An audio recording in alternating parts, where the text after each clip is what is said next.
E eu gostaria de fazer o segundo pedido. Enquanto o pastor estiver ministrando, ligue o seu espírito, seu pensamento nos céus, para que a palavra que for ministrada encontre um coração, um terreno fértil, em nome de Jesus. Então não saia, não precisa ir no sanitário agora, evita ficar caminhando no tempo, porque isso tira a atenção, né? Tira completamente a atenção de quem quer ouvir a palavra. Então, em nome de Jesus, Deus abençoe, pastor.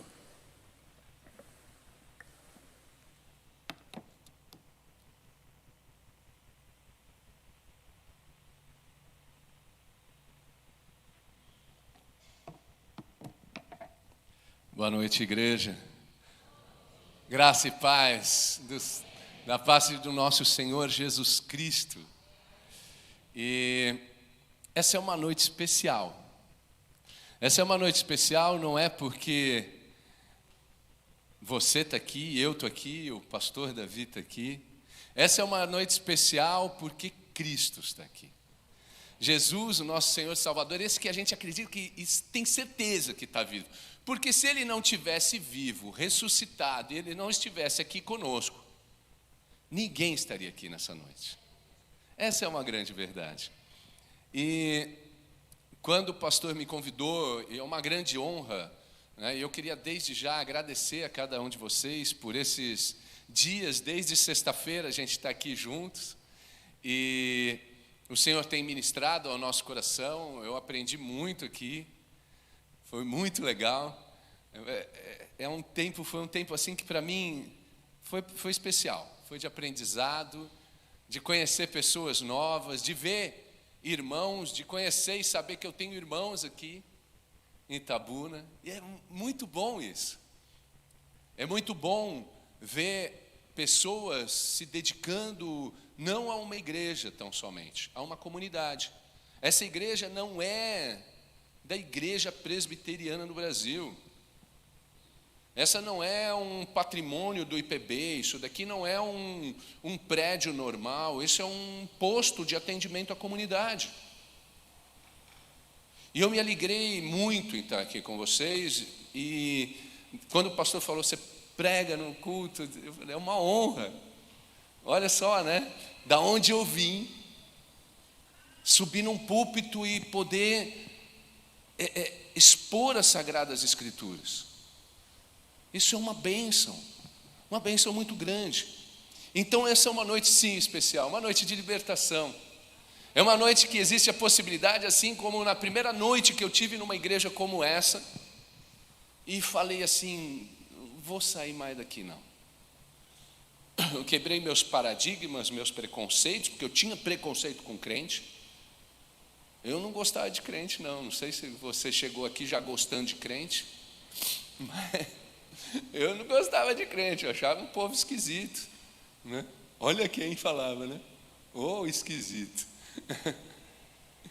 E é isso, então, muito obrigado mesmo, é uma honra estar aqui. E hoje, quando o reverendo me convidou, ele falou assim, traz o seu testemunho, e não é de hábito, se você visita a nossa igreja pela primeira vez hoje, não é de hábito alguém falar de púlpito de si mesmo. Não é de hábito na igreja a gente falar do testemunho próprio.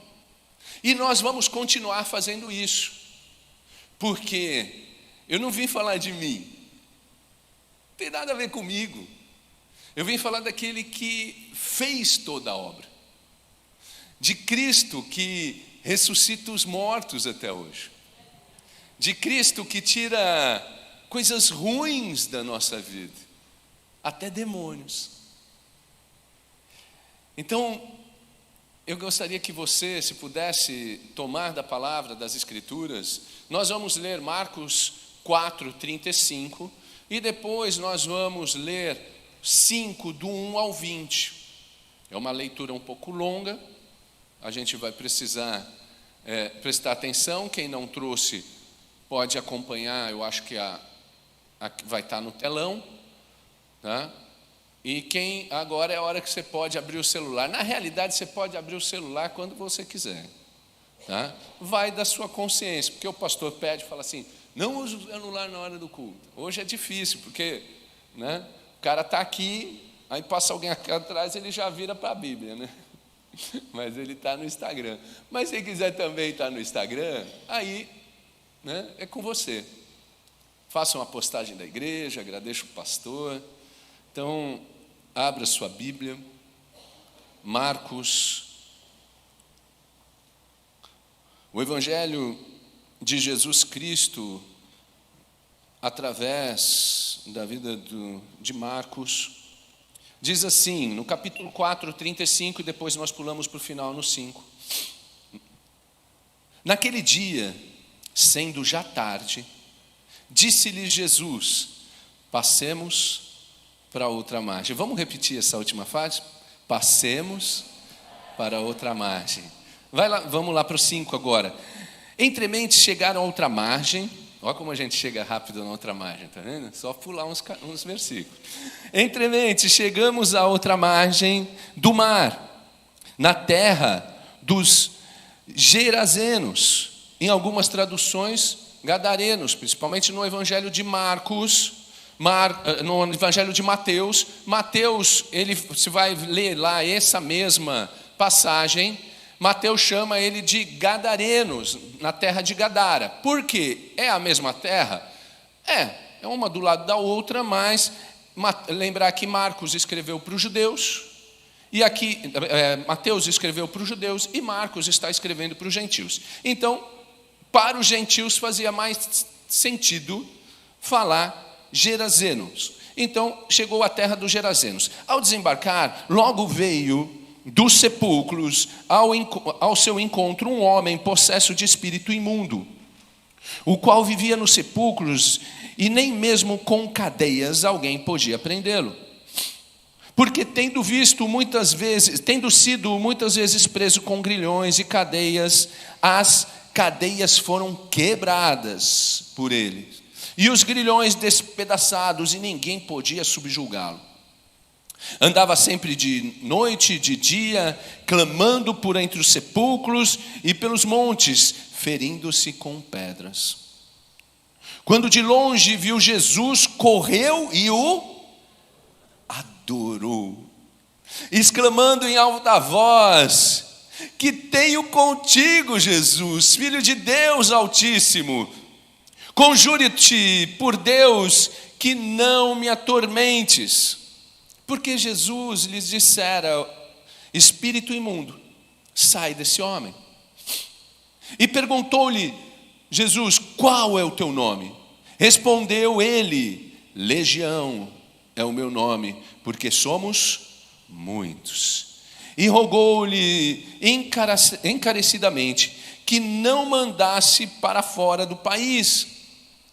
Ora, pastava ali pelo monte uma grande manada de porcos. E os espíritos imundos rogaram a Jesus, dizendo: manda-nos para os porcos. É engraçado essa parte, eu gosto muito.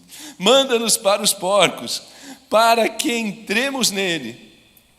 E Jesus o permitiu. Então, saindo os espíritos imundos, entraram nos porcos, e a manada, que era cerca de 2.000 porcos, precipitou-se despenhadeiro abaixo, para dentro do mar, onde se afogaram. Os porqueiros fugiram e anunciaram na cidade e pelos campos. Então saiu o povo para ver o que sucedera. Indo ter com Jesus, viram um endemoniado, que já agora não era mais endemoniado, o que tivera a legião, assentado, vestido em perfeito juízo, e temeram. Os que haviam presenciado os fatos contaram-lhe o que aconteceram ao endemoniado e acerca dos porcos também. Aqui para eles é mais importante os porcos do que o cara. E entraram e rogaram-lhe que se retirasse da terra deles. Ao entrar Jesus no barco, suplicou-lhe o que fora endemoniado que o deixasse estar com ele, ou ir com ele. Jesus, porém, não lhe permitiu, mas ordenou-lhe: vai para a tua casa e para os teus, anuncia-lhes tudo o que o Senhor te fez, e como teve compaixão de ti. Então ele foi e começou a proclamar em Decápolis tudo o que Jesus lhe fizera, e todos se admiravam. Essa é a palavra do Senhor para nós nessa noite. E o Senhor possa instrumentalizar essa palavra, que ela possa ser colocada no nosso coração no devido modo, e que o Senhor possa, Senhor, me usar, que eu diminua para que tu cresça, e que o teu Santo Espírito faça o seu trabalho como ele sempre faz, é trabalhar nos nossos corações. Amém? Olha só, aqui a gente vê uma história que é, no mínimo, ela está nos 3 evangelhos, Marcos, em Mateus e em João. E aí, essa história, Marcos, Mateus e Lucas, só não está em João, desculpa. Essa história é de Jesus, e Jesus a gente já tem aqui que ele sai, entra, na realidade não entra, aqui é uma coisa, eles põem Jesus no barco, do jeito que ele estava, e a palavra aqui é assim, eles colocam Jesus no barco do jeito que ele estava e levam, e ele fala, vamos para outra margem, ele dá uma ordem aí. A outra margem do evangelho é exatamente onde a graça encontra os excluídos. É na outra margem que a graça encontra aqueles que são excluídos da sociedade, da igreja. E nessa noite eu quero levar vocês para uma jornada diferente, para uma jornada pelas margens do evangelho, de um evangelho marginal, e que cuida e trata e salva o marginal. São margens seguras, são margens que não são seguras e são desconhecidas. São margens perigosas e negligenciadas. Margens que a gente gosta de fazer de conta que ela não existe. Aquelas onde Jesus demonstrou que o seu reino não tem fronteiras. Então vamos para a primeira margem, a margem de cá. Vamos tentar entrar e entender o que é a margem de cá. Os discípulos entram num barco e eu gosto de pensar que eles não sabiam muito bem o que estava acontecendo ali, eles estavam caminhando. Se fôssemos nós caminhando com Jesus, eu ia estar mais perdido do que cego em tiroteio. Eu ia estar perdido, ele e eu ia também, não queria saber. Então eles estavam indo, puseram ele no barco e eles foram, ele deu a ordem, vamos para outra margem. Mas na margem de cá é difícil a gente sair da margem que a gente está acostumado. É difícil a gente sair do conforto da nossa casa, da nossa igreja, da nossa empresa, da nossa família. O conforto, só que a gente tem que tomar cuidado. E o crente tem um problema com isso, pastor. O crente, nós crentes, podemos ficar cegos pelo conforto. É verdade. E o conforto não é só um banco gostoso que o irmão fez, e ele estava me contando com o maior carinho como fez esse banco. Eu achei maravilhoso. Ele contou com amor que fez uns bancos. Não é o conforto desse banco, o sofá da sua casa, aquele colchão dessa grossura que a gente compra. O conforto não é um ar-condicionado. O conforto é onde você vai e fica por um tempo e ali você estabelece uma zona de conforto. E a zona de conforto pode ser um bar. A zona de conforto pode ser uma cadeia. Mas que conforto você tem na cadeia? É verdade. Pessoas que ficam muito tempo presas, elas criam uma coisa nelas que se chama institucionalização. Elas se tornam partes daquela instituição, ou seja, ela acostuma de manhã receber o café da manhã, ter o corre do dia na cadeia, sair do raio e ir para o pátio, ir para o banho de sol. Ela costuma andar com a cabeça para baixo, assim, sem olhar para a polícia penal, porque não pode estabelecer contato. Ela acostuma com tudo isso. E pasmem, meu querido, aquela pessoa cria uma zona de conforto dentro da própria cadeia. E se ela passa lá 10, 12, 20 anos presa, quanto mais tempo ela fica presa, é mais difícil ela se adaptar fora da cadeia depois. E a gente tem alguns projetos que faz isso, inserir o egresso do sistema carcerário, a pessoa que sai do sistema carcerário, na comunidade. Não é fácil, porque o que ela fez? E creiam, ela cria uma zona de conforto dentro do sistema carcerário. Mas Jesus disse aos discípulos: vamos lá, igreja, preciso de vocês comigo. Vamos participar desse negócio. O negócio aqui é participativo. Vamos para o outro lado. Bom, na nossa margem a gente vê o conhecido, o familiar, o seguro, a nossa igreja, a nossa teologia reformada, gostosa de se lidar e deliciosa de consumir, a nossa doutrina sólida, os nossos costumes. Bom, mas tem um perigo também. E um perigo aqui a gente não leu, mas a gente conhece a história, e nós podemos nos acostumar tanto com a margem de cá, em ficar aqui, mesmo Cristo te dando uma ordem, mesmo Cristo falando: igreja, vamos, você é a igreja não é isso daqui. A igreja é o recheio somos nós. O resto é pedra, concreto, piso, metal. A igreja é cada um de vocês. E o perigo é nos acostumar tanto com a margem de cá, que a gente pode começar a acreditar que o reino de Deus se limita a isso, ao que nós já conhecemos, aos nossos costumes e preceitos. E a gente vai acreditando e acreditando que a gente fica aqui só. Isso é um perigo. É perigoso a gente pensar que o que nós já temos está bom.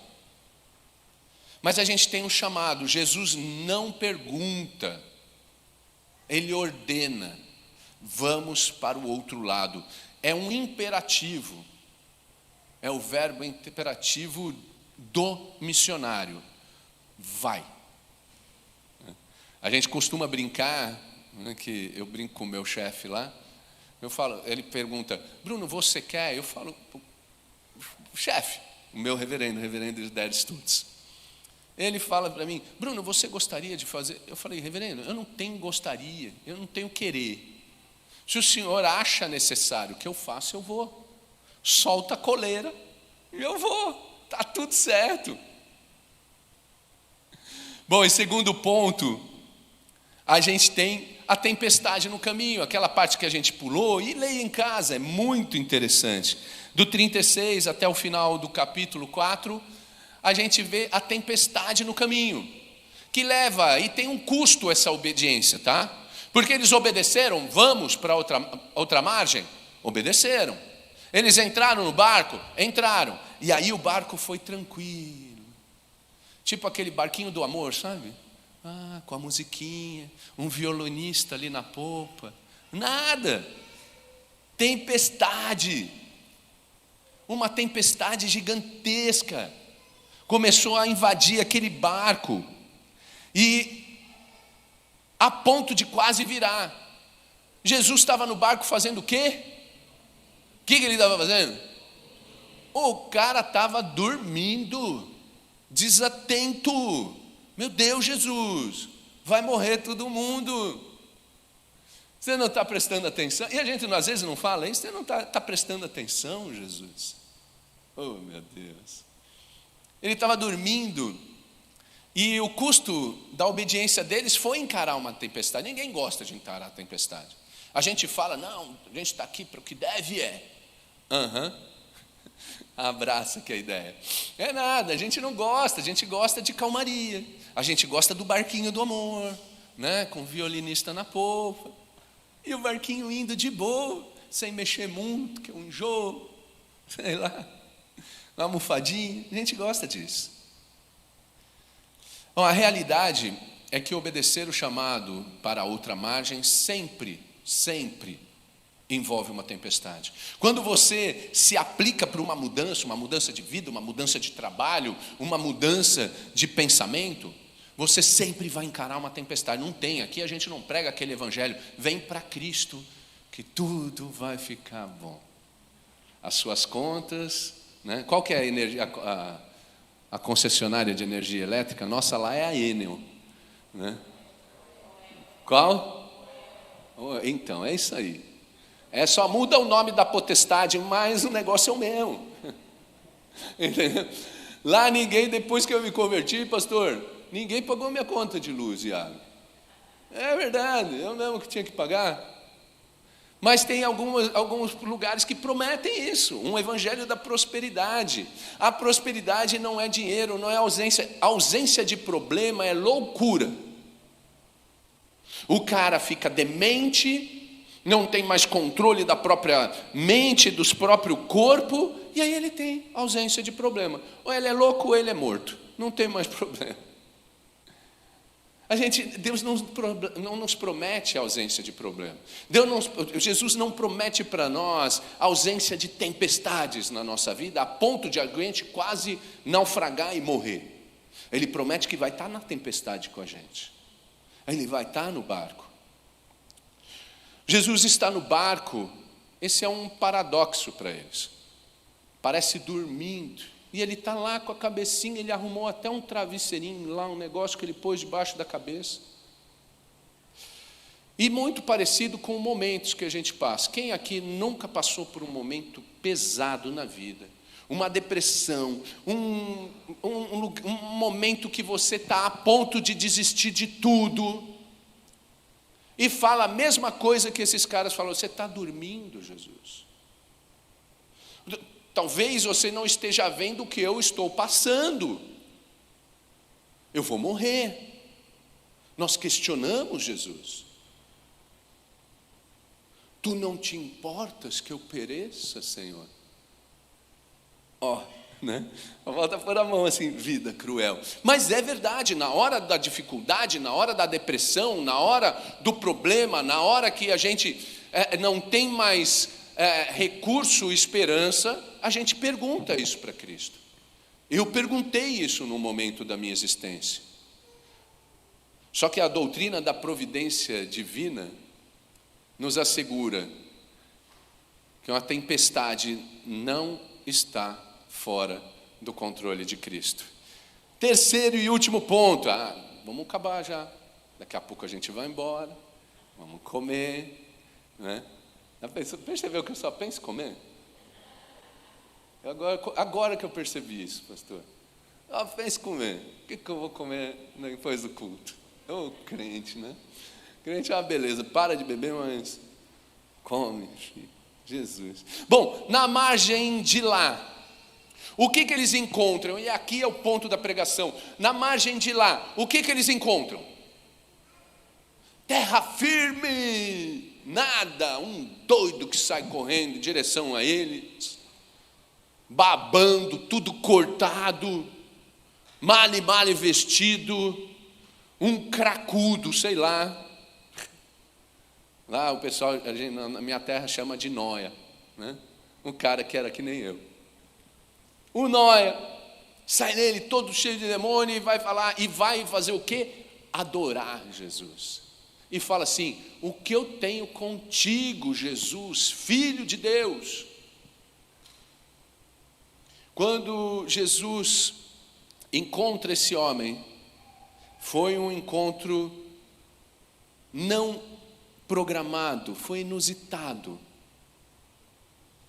E esse endemoniado da outra margem, esse homem de Gadara, esse homem, eu me enxergo nele. Eu consigo me enxergar vivendo entre os mortos, droga, crime, alienado e ferindo a si mesmo. Ninguém conseguia mais me dominar, me conter. Até porque a prepotência, a arrogância, um pouco de poder, me tornava inatingível também. E eu já estava tão cansado da droga naquela época, que eu já tinha tentado de tudo. Eu mesmo me internava para tentar parar de usar droga e beber. Eu não aguentava mais, eu já fiz de tudo. Simpatia. Quem aqui já... Eu não vou perguntar, quem já fez simpatia para parar de beber? Eu fiz. Lá em São Paulo, lá em São José do Rio Preto, longe para Dedéu, da minha cidade, tinha um turco, e esse cara tem até hoje, você acredita? Esse cara, ele dava injeção, eram 3 injeções para o cara parar de beber. E eu fui lá, paguei uma grana para tomar essas injeções, um placebo que não tinha tamanho, devia ter água com farinha ali naquela injeção, não tinha nada. E eu fui lá para tomar a injeção, tomei uma, na segunda eu já nem fui mais, mas já na terceira eu não voltei. E simpatia, todas eu tinha feito para parar de usar droga. Eu fui na outra religião, aqui eu não critico outras religiões, está tudo certo. Mas eu fui num centro de macumba, né, para o cara fechar meu corpo, porque os caras que eu andava, os caras que eu tinha lá, né, um ponto de venda de não lícito, eu tinha uma biqueira lá, e os caras que andavam comigo, né, falaram, cara, você está usando muita droga, você tem que fechar o corpo. Eu falei, é mesmo? Falou, vai lá, fecha o corpo, nunca mais você vai beber assim, que nem você bebe tanto, usar tanta droga. E eu fui lá, paguei também, maior grana, para o cara pegar o bode à meia-noite, toda aquela história. Quanto mais tenebroso, melhor é o bagulho, né? E mata o bode, e derrama o sangue. Ele falou que ia derramar o sangue no túmulo de nem sei quem. Falei, caramba, né? Tadinho do bode, não vai sobrar nem um pedacinho para ele depois. Aí eu pensando em comida de novo. E fiz o trabalho lá que o cara falou e fechou o corpo. No outro dia eu fui lá no terreiro de novo, porque era na rua da bocada que eu tinha lá. E aí fui falar com o cara, com o pai de santo. Ele falou, ei Bruno, tudo bem? Eu falei, mais ou menos, né? Falou, e aí, por quê? Ele falou, não questionando os seus serviços, né, e a qualidade aí do seu produto, mas o senhor fechou o corpo, mas deixou a boca aberta. E eu, mandei ver, filho. E agora eu estou na vontade de usar, estou até sem dinheiro, porque eu deixei todo o dinheiro que eu tinha aqui com você. Então, eu tinha tentado de tudo e não conseguia parar de usar droga. Mas eis o milagre da graça soberana. Ele falou para a tempestade da minha vida, ele fez assim, shh. A mesma coisa que ele fez no mar para acalmar aquela tempestade natural. Ele é o Deus dos elementos, lembra? Ele fez toda a natureza, ele fez tudo. Então ele fez shh para a tempestade, fez shh para os discípulos que estavam lá tudo, né? E ele fez shh para mim, num dia. A mesma palavra que acalmou o mar, acalmou a minha alma destruída. A mesma palavra. E o que me impressiona é que Jesus não apenas me salvou, ele me comissionou. Olha onde eu estou. Nem eu acredito às vezes. O que o cara fez, né? Como disse o homem curado, né? Ele falou para o homem curado, vai para casa, não vem comigo, não me acompanha. Vai para os seus e anuncia-lhes tudo que o Senhor tem feito para vocês. E eu queria contar um pouco. Acaba às 7h30, pastor? No culto? Que horas acaba, gente? Ele pode falar que hora acaba? Vigília? Bora, partiu vigília. Vamos lá. Olha só. Glória. Olha só. Olha quem que era o Bruno, né? O Bruno eu era um rapaz que cresceu numa família legal, não tinha problema, não cresci na comunidade, né? Mas era uma família que trabalhava muito, meu pai trabalhava muito, minha mãe, ela cuidava da gente, e assim, eu desde pequeno, eu sempre fui muito agitado, e eu gostava de coisas. Então por exemplo, eu ando de skate até hoje. E eu ando de skate desde que eu tenho 7 anos de idade. Faz 6 anos de idade. Eu estou fazendo esse ano 50 anos que eu ando de skate. Eu estou com 56. Olha que beleza. E aí é muito fácil. Hoje eu pedi para o pastor, só deixa eu ver a pista de skate daqui, da próxima vez. Eu acho que não vai ter próxima vez, né? São pastor de primeira, cara. Eu venho uma vez só, depois não me convidam mais. Aí falei, passa na pista de skate. Eu estava doido para que tivesse alguém lá andando para mim descer e fazer um dropzinho e andar de skate com os moleques, porque é o que eu gosto de fazer. E aí eu cresci assim, com esportes não convencionais, mas com muita adrenalina. E muito cedo a droga entrou na minha vida, por escolhas, por querer pertencer a um grupo, porque o jovem, ele precisa disso. Nós precisamos, a nossa vida é assim, a gente precisa se sentir pertencente. A gente tem que fazer parte de um grupo, numa tribo, de uma gangue. Eu lembro que o pessoal da escola, porque foi assim, eu comecei a usar droga, tinha uma droga que era a maconha na minha época, que hoje não tem mais, né? Bom, pelo menos você não lembra. Mas era maconha, mas eu não gostava da maconha. A maconha me deixava bobão. Eu comia mais do que eu já como. Eu ficava na larica monstro. Eu chegava depois do rolê de skate, que eu fumava eu ia para casa, abria a geladeira. O que tinha na geladeira? Fora o vento. Tinha lá um pão, porque minha mãe às vezes mantinha 3, 4 dias o mesmo pão e ficava lá na geladeira para segurar melhor, né? Não mofar tão rápido. E aí era o pão, era um pote de margarina, que não tinha margarina, porque não tinha Tupperware naquela época. E aí a nossa mãe guardava toda a sobra de comida na porta de margarina. E aí eu abri o pote de margarina, crente que eu ia chegar assim, falar, vou comer um pão com margarina e açúcar. Era o pão doce de antigamente, né? Pão com açúcar e margarina. E não tinha feijão de 3 dias lá, aquela camada, aquela crosta de feijão embaixo do pote. Aí eu olhei para a porta da geladeira, tinha uma lata de leite moça que eu tinha já dando umas 2 bicadas nela à noite. O que eu fiz? Foi 3 pão com feijão e leite moça frio. Larica monstro, né, filho? Pela madrugada. Depois que eu fiquei sabendo que japonês come doce de feijão, eu nunca tinha visto.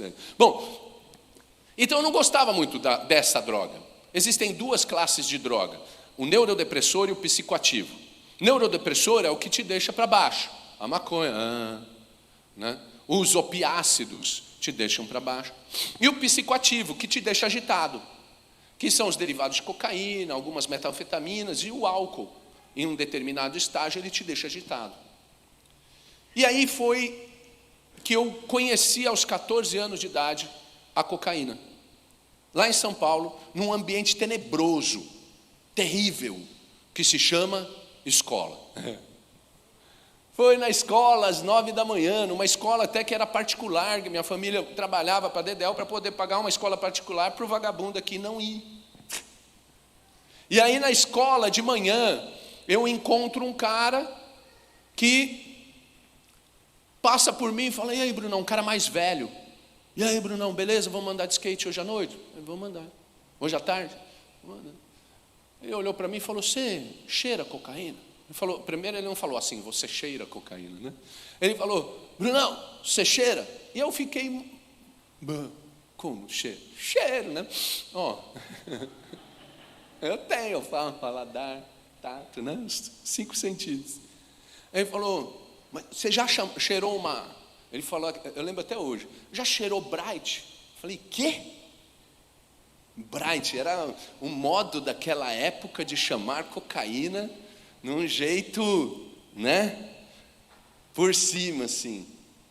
Eu falei, Bright, não sabia. Esses dias, e eu viajo nesses negócios. Esses dias veio uma irmã lá da igreja, e daqui a pouco eu volto lá para o testemunho, que eu tenho que dar essas brisadas, né? Tenho que dar essas viajadas. Veio uma irmã da igreja, assim, depois do culto, uma moça lá da nossa igreja, lá da Aldeia da Serra. E aí ela falou, pastor, ora por mim. Estava desesperado. Eu falei, ora, o que foi, coração? Aí eu vou ter um date hoje. Aí bugou o bagulho, né? Ficou procurando rede, date. Eu falei, é de manhã, o culto da manhã, a mulher está com dor de dente, né? Vai ter um dente, mas se ela tivesse um dente, ela não estaria na igreja, porque está doendo, hoje é domingo, é emergência, né? Aí ela começou, e eu não falei nada, porque eu sempre pago uns micos assim, né? E aí ela falou, pastor, sabe, é muito importante hoje isso. E eu comecei a assimilar, eu falei, eu já sabia, eu falei, vou orar Salmo 4, versículo 8, em paz me deito e logo pego no sono, pois somente tu, Senhor. Eu achei que ela ia deitar, dormir, estava com problema de sono. Daí que ela me dá um gancho e fala assim, não, essa pessoa, ela deixou escapar a pessoa. Eu falei, date em inglês é encontro. Por que não fala logo que é um encontro? Tem que botar a palavra em inglês no meio de uma frase em português. Fala o bagulho, o cara aqui fritou o cérebro por causa da droga. Bom, vamos voltar lá para o corredor da escola. Eu cheirei cocaína naquele dia, e não foi só a droga que me fez bem, porque a informação que a gente passa para os nossos jovens é que a droga é ruim. Parece o guarda, na minha época tinha um desenho que era o guarda smoking. Ele falava assim, crianças não fumem, né? Cigarros causam incêndios, negócio que nada a ver, né?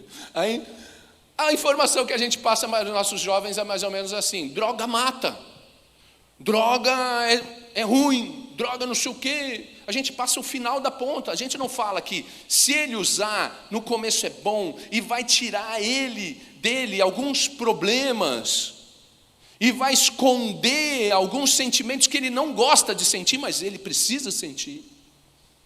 E talvez vai fazer com que ele seja aceitado a um determinado grupo. E aí é o perigo para o jovem. E foi isso que aconteceu. Eu fui aceitado por um grupo. E eu comecei, aquilo me rendeu, para encurtar, mais de 20 anos de drogadição ativa. Eu me tornei um dependente químico. Eu usava muita droga. Num determinado momento, a cocaína já não era tão forte para mim. E eu conheci uma outra droga no começo dos anos 80. Lá em São Paulo chegou uma droga que aqui não tem, que se chama crack.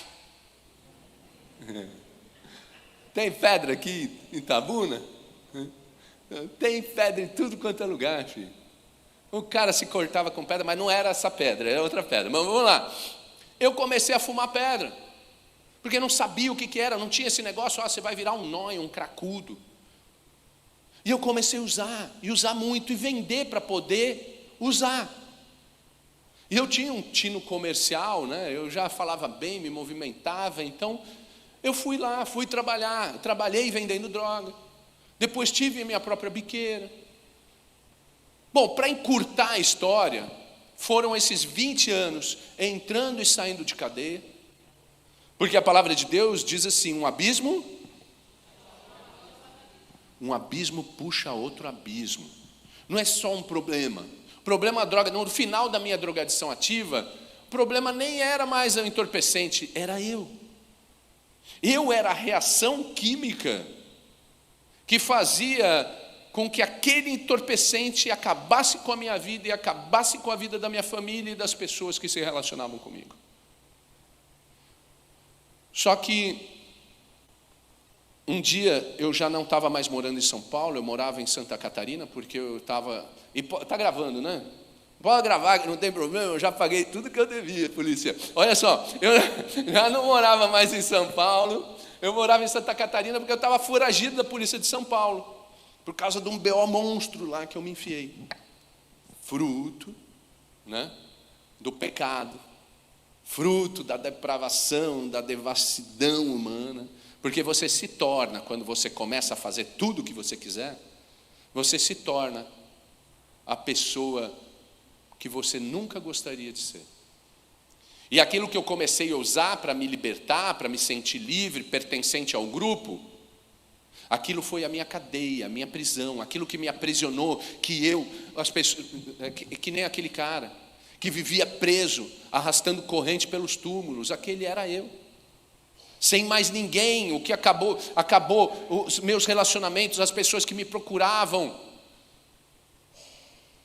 Eu era uma persona não grata, ou seja, uma pessoa não desejada na família, nos ambientes. Ninguém me convidava para churrasco, porque ia dar novidade. Eu ia encher a cara, eu ia aprontar. Ninguém me convidava. E eu fui me tornando cada vez pior. Só que um dia, eu já não morava mais em São Paulo, estava lá em Santa Catarina, eu fazia o eixo São Paulo-Santa Catarina de droga. E eu vim para São Paulo e o meu irmão estava frequentando uma igreja de crente. Não sei, vocês já foram em igreja de crente? Já? O negócio é esquisito lá, filho, presta atenção. Cuidado com a igreja dos crentes. Olha só, meu irmão estava indo na igreja de crente, estava namorando uma crente. E essa crente tinha uma irmã que também era crente. E que tocava no louvor, e que cantava no louvor. Era uma minazinha do louvor, mano. E aí, eles falaram, né? A irmã foi levar o meu irmão de carona para casa depois do culto. Falou, meu irmão está aí. Será que a gente não conversa com ele? A gente precisava ajudar meu irmão. E essa moça perguntou, né? Mas o que seu irmão tem de problema? Ele tem uns probleminhas. Pequenininho. Ele é usuário de droga. É? E ela estava saindo da igreja, mas antes da igreja ela veio do trabalho. E a vida dela era assim. Aí ela falou, ele trabalha com o quê? Ele falou, esse é outro problema, ele não trabalha, ele é traficante. Aí, tá bom, mas ele mora aqui? Ele falou, não, ele não mora aqui porque ele está foragido da polícia, que ele aprontou, e a polícia de São Paulo tudo atrás dele. E tinha saído no jornal lá, mó banzé. Aí, falou, mas se ele está foragido, o que ele está fazendo aqui? Ele está visitando os filhos do primeiro casamento, que eu vi à noite para ver meus filhos, porque eu podia ser um ex-marido, mas eu nunca fui ex-pai. Nunca. Meus filhos, eu sou meio Neandertal nesse bagulho, sabe? Meus filhos, minha família, minha caverna. Eu sou meio possessivo nesse negócio. E aí eu estava lá visitando e ela falou, eu não quero conhecer, eu vou deixar vocês lá e vou embora. É claro, era a minazinha do louvor, não tinha grandes pecados, né? Não tinha feito nada de errado na vida, assim. Só que quando ela chegou para me deixar, eu estava lá na frente. Aí eu falei, você não vai descer? A gente vai almoçar, vai jantar. Ela falou, não, eu estou com pressa, porque eu trabalhei, fui para a igreja, estou cansado. Eu falei, não, faço questão, eu era educado. Ainda me sobrou educação. Aí a menina falou, tá bom. Aí desceu, a gente jantou, conversou. E ela saiu aquela noite, ela me disse depois que ela saiu incomodada com tudo que eu falei, com a minha vida. Ela se incomodou e a partir daquela noite eu voltei para Santa Catarina e ela me disse depois de um tempo que ela orou por mim.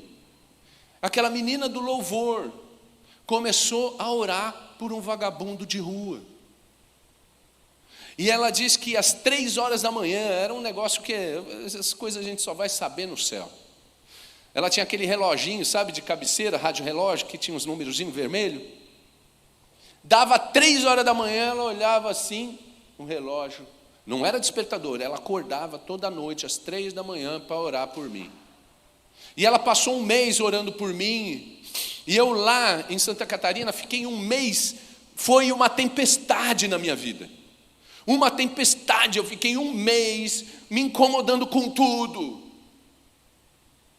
Eu fui aonde eu tinha venda de droga lá, falei, olha, nunca mais vocês vão me ver, me dá aqui uma parte da droga, do jeito que eu cheguei, eu estou indo embora, nunca mais vocês vão me ver. E fiz isso, peguei um saco de droga do supermercado Big lá que tinha, fui para o lugar que eu morava e fiquei fumando pedra. Depois de uns 4 dias que eu estava lá, fumando, sem dormir, sem comer, sem nada, eu olhei, porque eu passei na frente do espelho do banheiro, eu olhei para aquele vulto, aquela coisa refletida no espelho, e pensei, falei, não, Deus não existe. Porque como é que Deus vai existir para botar um menino no mundo, para se tornar um monstro como eu, nisso? E dei pela primeira vez um grito, que eu sempre pensava, mas nunca tinha falado: por que você me fez, Deus? Por que você me fez? Dei um grito, e foi um grito que saiu de dentro do meu vazio existencial. Por quê? E se você se pergunta isso, por que Deus te fez? Por que você tem essa vida? Por que você está na sua família, na sua escola? Grite isso para Deus: por que você me fez? Foi o grito que o demoniado deu: o que tenho contigo, Deus? Por que você faz isso na minha vida? É como se fosse culpa dele, né? Eu ter usado droga. Por que a minha vida é uma desgraça? Por quê? Eu vim que nem um endemoniado. E aí eu voltei a usar droga depois de um mês. Eu estava ficando louco naquele lugar. Eu voltei para São Paulo e larguei tudo lá. Voltei e liguei para esse grupo de jovens, que a menina tinha dado o telefone deles. Liguei e perguntei, porque eu precisava de ajuda. Falei: olha, eu preciso conversar com você, com vocês. A gente pode bater um papo à noite? Ela falou: olha, à noite a gente vai cantar numa igrejinha lá em Santana do Parnaíba, perto de onde eu moro. A gente vai cantar. Se você quiser vir para a igreja com a gente. Aí eu falei: não, aí forçou, né? Porque olha só, eu vou contar. Pode falar assim, sem filtro, pastor? Pode? É que eu tenho, às vezes eu fico meio sem jeito de falar. Aí por que falaram que vocês eram para mim? Os crentes. Falaram que vocês eram um bando de bitolado. É verdade. Que o crente era um cara, ele se convertia, e aí do dia para a noite ele botava um paletó assim, ó, a Bíblia debaixo do braço, sovaco santo, e já mudava até o jeito de falar: irmãos. O cara estava assim na rua, né? Varão, não chamava mais o cara de cara, o mano de mano, chamava os outros de varão. Que é varão, mano? Eu lá sei que bagulho é esse, né? E aí mudava o linguagem. E as mulheres, o que falaram das meninas da igreja para mim? Filho, aí era tenebroso, porque falaram que as meninas da igreja já não podiam mais usar maquiagem, não podia mais se maquiar, se depilar, que elas não raspavam mais. Imagina, eu ficava imaginando as crentes dos 3 coques, né? Um aqui. Falei: o bagulho é doido, filho. Como assim não se depila mais? Eu achava, por quê? Porque os vagabundos na rua falavam isso. Eram os mensageiros, eram os evangelistas do Satanás, falando mal da igreja. E eu acreditei nisso, eu cheguei na igreja, mas eu acabei indo, porque uma voz me falou assim: o que você tem para perder, velho? E naquela noite eu fui na igreja. E eu fui armado para a igreja, pastor. Fui lá, era o jeito que eu vivia, era a minha vida. E eu cheguei, sentei na igreja, não entendi nada do que o pastor falou. Eu só entendi uma coisa. No final do culto, ele falou assim: alguém aqui está cansado da vida que está levando? E gostaria de entregar a sua vida completamente a Cristo? Eu não sabia de protocolo, de levanta a mão. Eu falei: eu quero. Bom, e aí o cara falou: rapaz, levanta, eu queria orar por você. Quando eu levantei, deu um nó na minha garganta. E eu comecei a chorar. Coisa que eu não fazia mais. O coração fica duro. Homem não chora, né? Não é verdade? Não chora até chegar esse momento. E eu comecei a chorar, sabe por quê? Porque eu lembrei. Isso eu vejo que é o Espírito Santo já agindo na minha vida. A graça irresistível de Deus atingiu aquele cara. sem esperança, excluído da sociedade. E eu lembrei de um grito que eu dei no banheiro, há um mês atrás, com a cabeça cheia de crack. E eu só pensei numa coisa: você foi feito para isso. Por que você me fez? Para isso, Deus. Ali eu tive um impacto com Cristo tão grande, que o pastor falou assim: rapaz, vem aqui para frente, eu quero orar por você. E eu gosto de imaginar que eu ainda não cheguei ali na frente, eu ainda estou indo. Eu estou indo para o altar. Naquela noite, mudou a minha vida. Aquela noite eu conheci o Salvador, aquele que realmente podia me libertar. E aí eu comecei a andar com aquela galera. Eu falei, eu preciso dessa. Eu vinha todo dia para a igreja. Não interessava que não tinha culto, eu vinha arrumar. Eu gosto de ficar na porta ali. Eu gosto, não sei se vocês perceberam, né? Às vezes não me conhece, mas eu estava lá na porta cumprimentando. Porque foi o meu primeiro ministério. Eu ficava na porta. E vocês sabem o que eu fazia? A porta da igreja que eu comecei, dava para ver a rua assim. E eu ficava na rua, olhando a rua, os crentes descer a rua. Feliz porque ele tinha voltado. E tinha crente que eu só via no domingo, porque eu só vinha na igreja do domingo. E eu vinha todo dia. E eu ansiava, eu tenho saudade daquele meu novo grupo, minha nova família. E aí eu ficava na porta e falava, cara, legal te ver. Que bom te ver. Eu abraço, eu sou meio pegajoso, sei lá. Né? E esse foi meu primeiro ministério, por isso que eu gosto de ficar na porta, eu gosto de dar tchau, eu gosto de... Então, é isso. E eu acho maravilhoso, o ministério de recepção é a porta de entrada, é o sorriso da igreja, é o abraço do pastor, é o acolhimento de uma vida excluída, porque assim eu fui recebido por um bando de jovens que me abraçou. Começaram a ligar para mim na semana. Os jovens me ligavam na semana e falavam, e aí, Brunão, beleza? Beleza. E eu ficava esperando, né? Eles me pediam alguma coisa, sei lá. Não, a gente só te ligou para saber se você está bem, passou as abstinências, porque eu ficava aqui no banco da igreja e eu tinha síndrome de abstinência, eu tinha cãibra no abdômen por causa da abstinência do crack. Foi por 1 ano. Eu suava, eu tinha febre. E quem me acolheu? Os jovens da igreja. A igreja toda me acolheu. Eu tinha uma Bíblia que a pessoa me deu e eu ficava assim, no culto. Porque eu tinha dor. E eu ficava mordendo, eu mordia a Bíblia toda, eu comia a Bíblia, que nem João fala. Comi a capa da Bíblia toda, eu ficava mordendo o couro da Bíblia. E ali eu fiquei, e ali eu perseverei, e ali eu fiz novas amizades, porque eu troquei hábitos, pessoas e lugares da minha drogadição ativa. Meus amigos, minha família, vocês viraram minha família, vocês me acolheram. Vagabundo de rua. A minazinha do louvor, a minha minazinha do louvor, ela se chama Patrícia. É minha esposa, 25 anos, cara. Mano, não tem, assim, não tem como não emocionar. Porque que perspectiva tinha? Eu tinha certeza que eu não ia chegar aos 30 anos de idade. E casei com a mina do louvor, mano. Ah, doida, porque ela é doida, ela deve estar assistindo, não está, porque ela está na nossa igreja lá do Rio Pequeno, agora ministrando as crianças. Mas, doida, quem vai casar com um cara como eu? Acabado de sair da rua. E ela me suportou, ela vinha nos cultos comigo, eu sentava lá, como os jovens todos sentavam num lugar assim, parecia que era um cardume, né? Se junta tudo no lugar, as cabeças de peixe. Aí, eles sentavam tudo no lugar assim, e ali ficavam, pá, mas era o coração pulsante da igreja.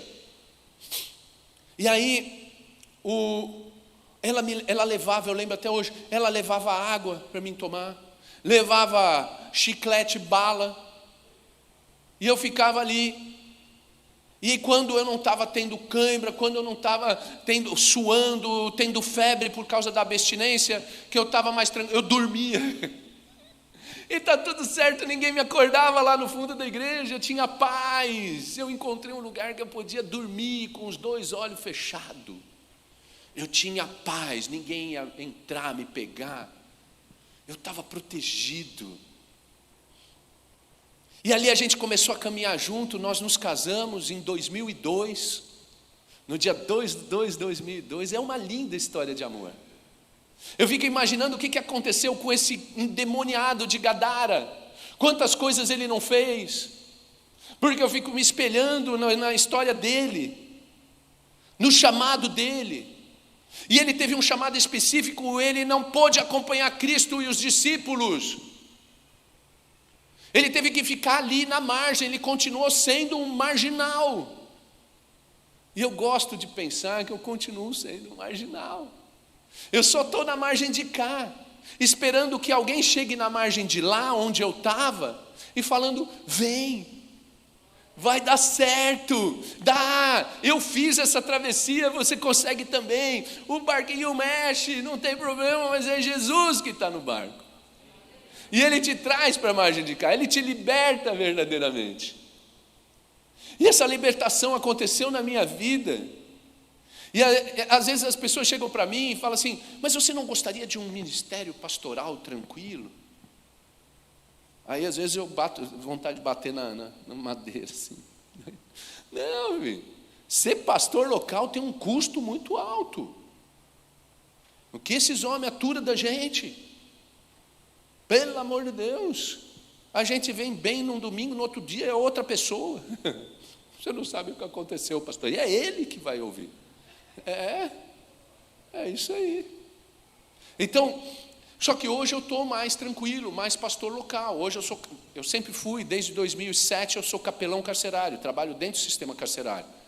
Porque é orgânico, eu vim de lá. Eu consigo falar com os irmãos lá dentro. Eu trabalho numa realidade de comunidade, que é no Rio Pequeno. É tranquilo eu trabalhar na comunidade. Na frente da igreja lá, agora está tendo culto também. E aí na frente da igreja é o fluxo, é onde tudo está acontecendo. Só que às 6 horas da tarde acaba o culto, eles abaixam o som do paredão, que é o funk que eles escutam lá, porque eles respeitam. Não tem, o pessoal não dá mais grau na rua da igreja. Oh, glória a Deus. Tive que falar com os irmãos, falar, irmão, vamos matar a criança aqui, velho. Aí botaram uma faixa lá, né, perto lá, proibido de dar grau e tirar de giro.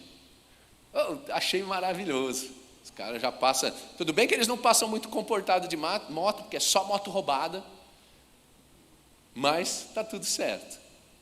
E a gente convive bem. Por quê? Porque eles são eu, que tem que atravessar a margem. E o meu trabalho lá é esse. Ser alguém tão somente que fala, atravessa que dá, essa margem daí não vai te dar nada. Só perdição, só... E eu fiquei nessa margem. E a pergunta que Jesus tem hoje para você, né? Vamos para o outro lado, galera? O que vocês acham? Da gente ir para outra margem também. Nem que seja para conhecer. Porque depois os discípulos voltaram, porque eles não eram dali de Gadara, de Genezaré. Eles eram da outra margem de lá. Eles ficaram, tanto que Jesus voltou para o barco, eles voltaram. Um cara ficou lá. Agora, vamos para outra margem? A gente não tem que ter o medo da tempestade. A gente não pode recuar diante do desconhecido. Não é porque você não é um dependente químico que você não pode levar o amor de Deus a um dependente químico. Não é porque você nunca pisou numa cadeia na sua vida que você não pode ser um capelão carcerário. Porque tudo isso está incluído no amor de Cristo. E a gente precisa ser extensão desse amor. A igreja me amou. A igreja me amou de uma tal maneira que eu não quero sair mais daqui. São 25 anos. 25 anos que eu casei com a Paty. 25 anos que eu estou limpo de álcool e droga. Posso ouvir um glória a Deus? Amém. Bom, 25 anos. Aí eu logo no começo, eu falei, já entendi, é isso que eu vou fazer, é aqui que eu vou gastar minha vida. Se eu tiver que morrer daqui a um ano, eu vou morrer daqui a um ano. Se eu tiver que morrer daqui a 20, o que eu durar, eu vou ficar aqui. Aí eu fui fazer teologia, eu e minha esposa entramos na faculdade de teologia, fui terminar os estudos que eu não tinha terminado na hora certa. Aí depois a gente começou aventuras que eu nunca imaginei na minha vida. Ir para igrejas, Itabuna, conhecer Itabuna. Ir para outros lugares no mundo, vagabundo de rua, favela, fui parar do outro lado do mundo, filho, montando uma base missionária na Itália. Então, o inimaginável. Hoje eu tenho o privilégio de mães, pais ligarem para mim e falar assim: estou com um problema com meu filho. Ou do próprio filho me ligar e falar: pastor, estou zoado, mano, capotei a nave. Capotar a nave é desandar, sabe? Ficar muito tempo usando droga. Bom, depois procura no Google expressão verbal capotar a nave, tá bom? Não vou ficar explicando o glossário agora. Então, e aí eu comecei a caminhar. Hoje eu sou um pastor na IPB para a glória de Deus. Eu sou um pastor que se gasta nisso, como todos os pastores, se consomem na obra, se gastam na obra, e a gente está aqui para isso, com muito amor. Minha esposa fala: você não está cansado? Eu falo, não. E eu gosto de falar que não, mas eu aprendi a falar tô, de vez em quando. Porque não tô, porque eu acho que eu consigo me enganar, né? Então, a minha esposa fala: você não está cansado? Eu falo, um pouquinho. Mas vamos lá, uma hora a gente descansa, né? E eu gosto de pensar que essa hora vai chegar, e quando essa hora chegar, eu vou ver a coisa mais maravilhosa da vida, mais bonito que Itabuna, mais bonito do que essa igreja, todo mundo arrumado. Quando eu fiquei lá, eu falei: cara, ainda bem que eu trouxe um paletó, né? Porque todo mundo veio nos panos, mano, não é?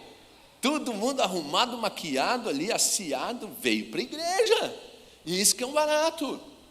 É isso aí.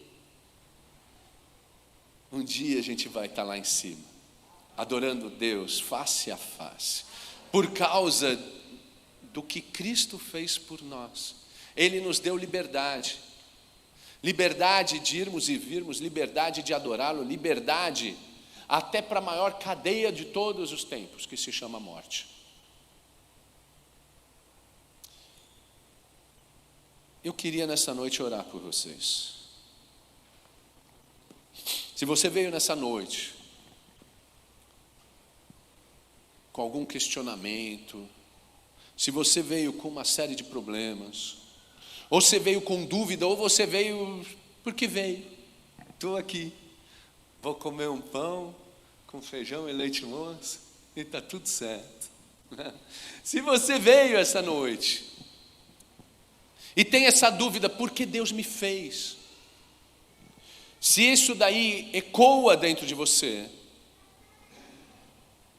você está no lugar certo. Esse é o lugar de você questionar Deus. Esse é o lugar de você perguntar por que Deus.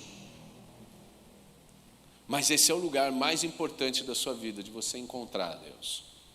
Porque você só pode perguntar o porquê se você encontra com Ele.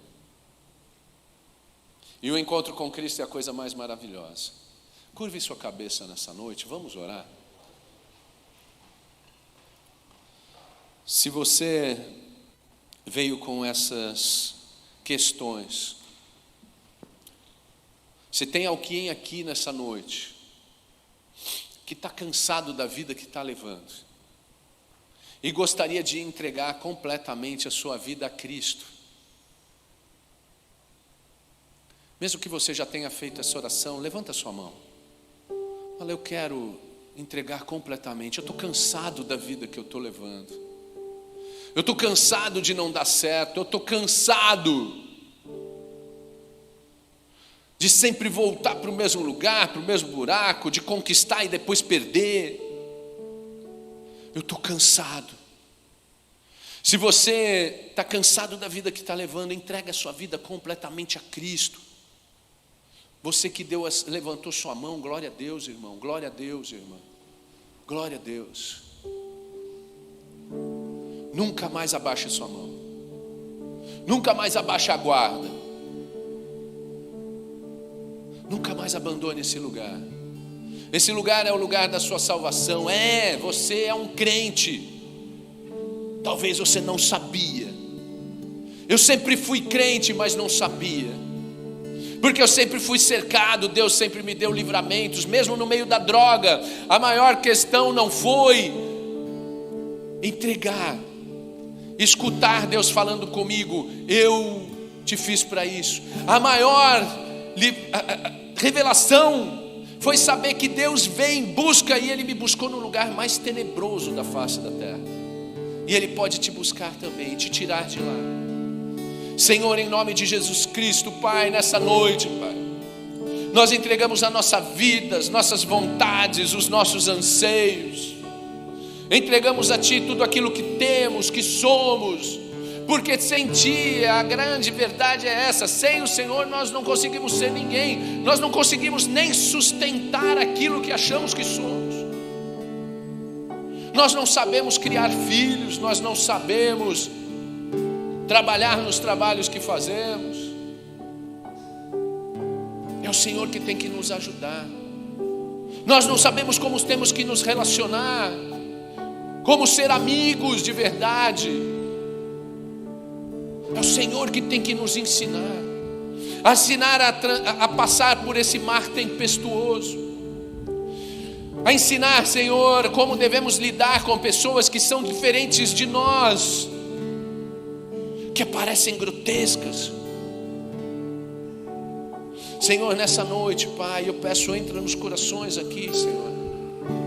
Liberta de todo vício, Senhor. Liberta do vício da droga, do vício do álcool. Liberta, Senhor, da automutilação, porque aquele endemoniado se cortava com pedras, Senhor, e hoje o que o jovem muito faz é se cortar. Que esse menino e essa menina pare de cortar, para ver a sua dor saindo e o sangue escorrendo, porque um sangue já escorreu e definitivamente já selou a nossa liberdade, que é o sangue de Cristo Jesus. Senhor, dá liberdade aos cativos, Pai. Tira, Senhor, todo espírito mau que leva, tira toda a amizade má que arrasta, Senhor, a gente para a maldade. Nos libera, Senhor, dos males, dos vícios. Senhor, liberta, Senhor, cada um aqui nessa noite.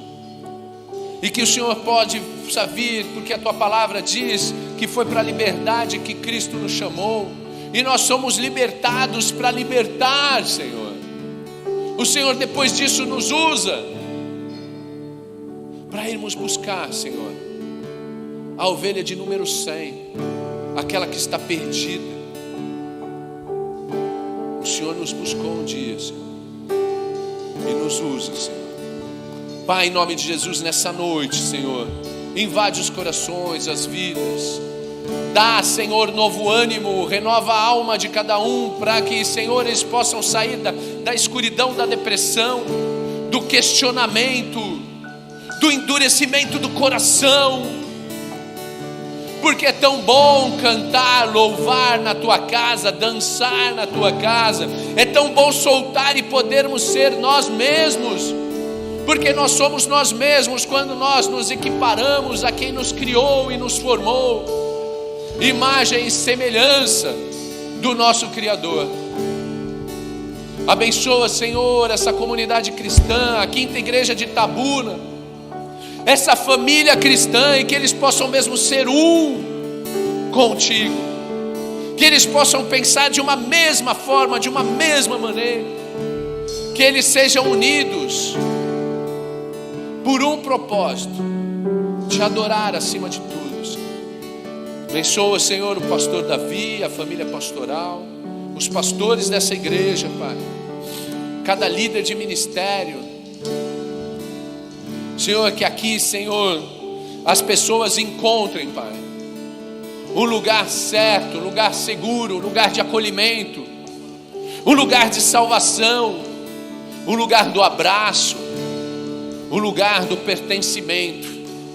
Que Itabuna pertença a Senhor Jesus.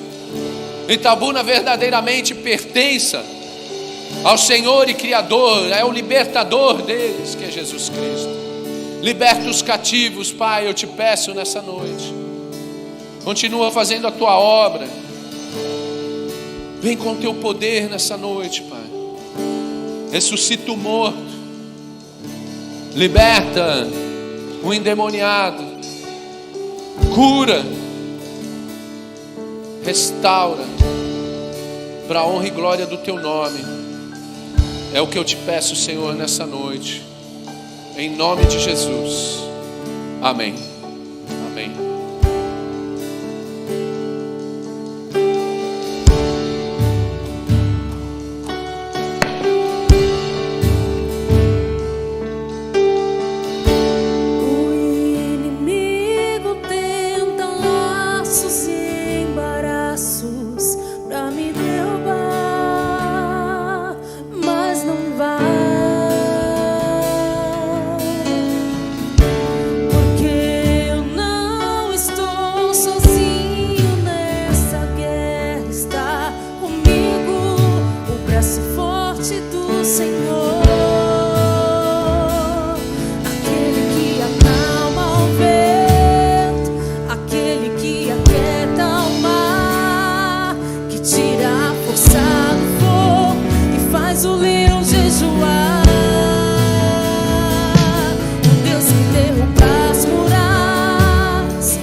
Trazem chuvas de bênçãos.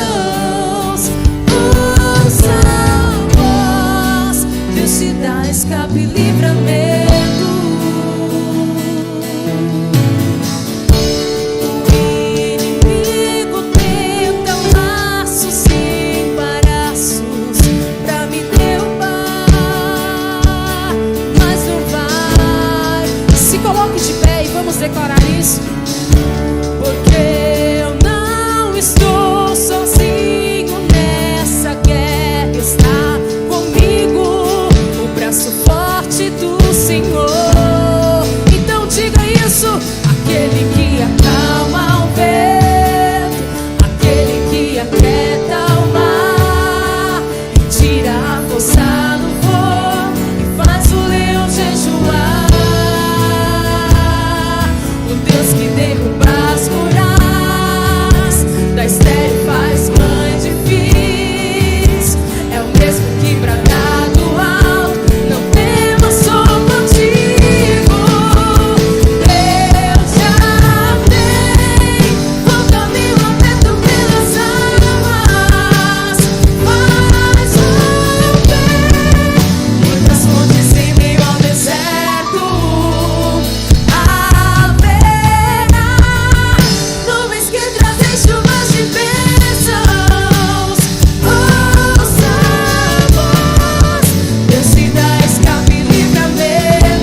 trazem chuvas de bênçãos.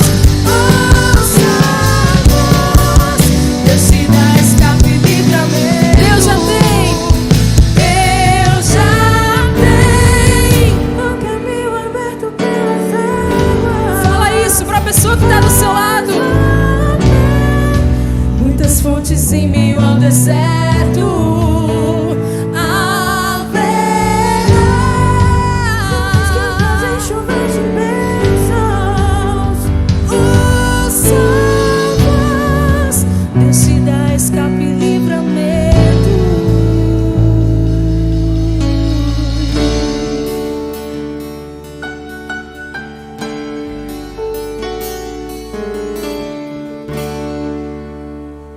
Receba a bênção, irmãos. Que a graça do Senhor Jesus, o amor de Deus, nosso eterno Pai, as consolações do Espírito Santo sejam derramados sobre todos vós, sobre todo o povo de Deus espalhado na face da terra, hoje e para sempre. Amém. Pode sentar.